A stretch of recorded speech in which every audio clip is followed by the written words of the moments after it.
All right, here we go. Lane filter in California. I almost got hit doing this. Is there going to be an open lane pattern? Let's see. People are moving for him. Very good. Love to see that. Yep. See? Saying thank you. Hey, that's a good one. If you're in California or in any place that lane filters, do you do this right here? So moving over, allowing this space cushion for other motorcyclists. So he's doing a quick thank you, doing a little blow-by kiss. Absolutely love seeing good drivers doing some good things. Okay, now we're acting like idiots here. Highly recommend you don't do this. Almost hit a side of the bicycle. The cyclist was not anticipating people going 100 plus in an area like this when it's supposed to be, let's say, 40. So here's one of the biggest problems that I have with people speeding and doing stuff like this. First and foremost, you have to have amazing, like top of the line situational awareness and the most fundamental. You have to be an expert at basic skills, and then you have to really understand some more advanced stuff. You have to really understand your bike. You have to really understand, the tires and suspension. You have to start tuning things. To get to this level, you really have to either buy a really expensive bike, like a race-ready bike, or really upgrade your bike, because your brakes need to be like really good. Your tires need to be grippy so you can do amazing swerves. You need to have steering dampeners so you don't get, speed wobbles. You have to have full gear just in case you do crash. And you have to just be on constant crazy alert, and then still have to worry about other vehicles hitting you, potholes, gravel, side of the bicycles and pedestrians, just like intersections. You have to ride in red stage the whole time. Red stage, you are an active alert. You're paranoid. You're constantly having to get yourself out of dangerous situations, swerving here, and we see it right here. I like to ride in yellow stage, maybe bounce around into orange stage. Oh, I do bounce around in orange stage with intersections, corners, and any hazardous situation, because I'm planning my ride, making sure that we're doing everything. But I don't want to be in red stage the whole time. We're in fight or flight. The adrenaline. I get it. You guys want to do adrenaline stuff, but you do understand that a constant dose of adrenaline like this actually screws up your nervous system. It screws up everything going on. It's constantly dilating, constricting your blood vessels. It's causing you to go tunnel vision. It's causing all these crazy things to happen physiologically with your body.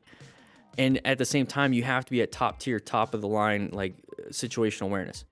You're in constant fight or flight mode, and it's not good for your body and mental health. Let's slow it down. Let's go to yellow stage. Let's slow it down. And if we have to go into orange stage, because we're going through town. But this right here, I don't know. My life is way too stimulating already that I don't want to have something like this. When I ride, I want it to relax me. I have a stressful day already. I don't want this to be adding to it. Not recommended. Hey, Fort Lauderdale. Love the area, by the way. I went there in October. Great area I could definitely see riding around. Yeah, it was just another left turner kind of getting in our way. Not a big deal. Just stunts going over the guard. There's a curb there, buddy. Hey, thankfully he's got protection for his motorcycle. Turn it off. Yeah, you got to turn it off. It's still moving. It's still moving. There was a curb there. He was going to do a nice U-turn. Good job on the U-turn. But there was a curb right in front of him. You can see it just a little bit. Yeah, there's a curb there. There we go. Allez hop. Hospital flip. Oh, is he doing? Hey, he's practicing out here. Oh, this is the area to practice. We typically have parking lots. If you want to really practice, track day stuff. But like if you're out here just practicing your wheelies, this is a good area to practice. You don't have any other hazards other than maybe like a bear coming out of the trees. No, but you don't have cars. You don't have other people. You just literally have the road, gravity, and your skill set. And that's exactly what we do in a parking lot with the Smart Rider drills. It's what you should do in the MSF. That's what you should do at a track day. That's what you do right here. You know, you could do it right here, or you could do it in a parking lot, you know, stunting and everything. So practice your skills. This is great. You know, you fail when you practice. You learn a lesson. You learn not to do whatever it is again. You just continuously learn. Obviously, you don't want to be damaging your bike, and you also don't want to damage your body. Yeah, so I mean, like, that's why you protect your body with good gear.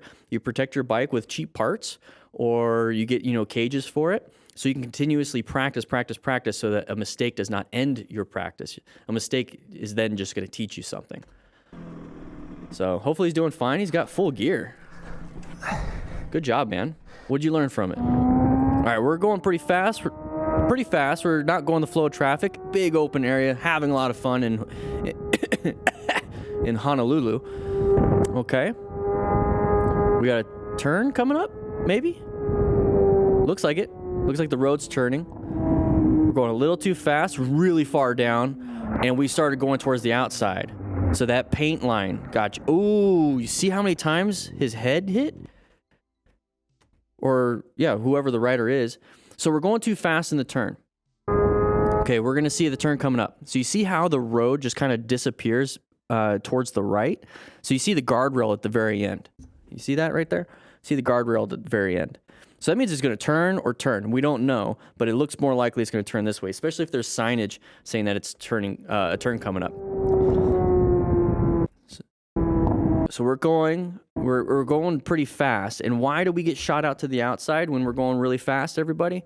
It's because we're going pretty fast. So slow down your speed. I know you want to have fun on that straightaway, but you know that turn's coming up quick. And this is what they teach you at a track. So if you're going to be doing this, go take a track class. They're going to teach you visibility. They're going to teach you vision. They're going to teach you how to judge things at these higher rates of speeds. So you could do this safely. Don't recommend it, but you know what? You guys are going to do what you're going to do anyways. You're just going to go. You're just going to do this anyways. Please just get the training so that you don't crash. There it is. So we started going a little bit too wide, and we have our tires go over the yellow line. So the reason why they went over the yellow line is because we're getting shot to the outside, and we're about to hit the shoulder, which could be possibly into the guardrail. So as soon as we hit that yellow paint, you know, sometimes engineers and cities put granules inside the paint, so it's nice and grippy, almost like sandpaper, just like the road, but sometimes they don't. And this is what happens. So we're going too fast in a turn.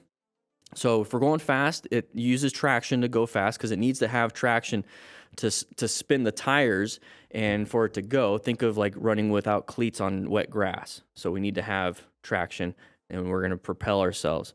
And then turning, same thing. We need to have some traction to turn. We also use traction when we're braking. So in this situation, it looks like we're going really fast using traction. We're turning using traction. And then we go into the yellow line, and that takes away traction. We need more. It's taking it away. And as soon as that happens, it just spilled over like a full cup, and then we dump the bike. Now, the big thing here is that we hit the ground. There's our right ankle, right foot, right knee, right hip, all the way up and down that right leg, right shoulder, right elbow, okay? And we're about to hit our head. Okay, there's all the areas. So once our body actually grabs traction too, when we're trying to stand up, it's a natural response. Now we're going to start hitting our coccyx. Whenever I get an opportunity to talk about the tailbone, I'm going to call it a coccyx because that's what it is. Yeah, we hit everything here. And now here's the impacts, okay? So let's go and go a little bit slower. So impact, impact, impact, impact, head. Impact, impact. So the spine too, because head is compressed. High impacts all around. And this is exactly why we wear full gear. So to be a smart rider, make sure you're acquiring and using personal protective equipment. Helmet, jacket, gloves, pants, boots, all motorcycle specific, full face helmet, okay? Hopefully he's doing fine. Bad situation, you can tell this chevrons, it was a sharp turn, just going a little bit too fast. So slow down your speed, everybody. Hopefully you guys can ride safe, be safe, and be a smart rider.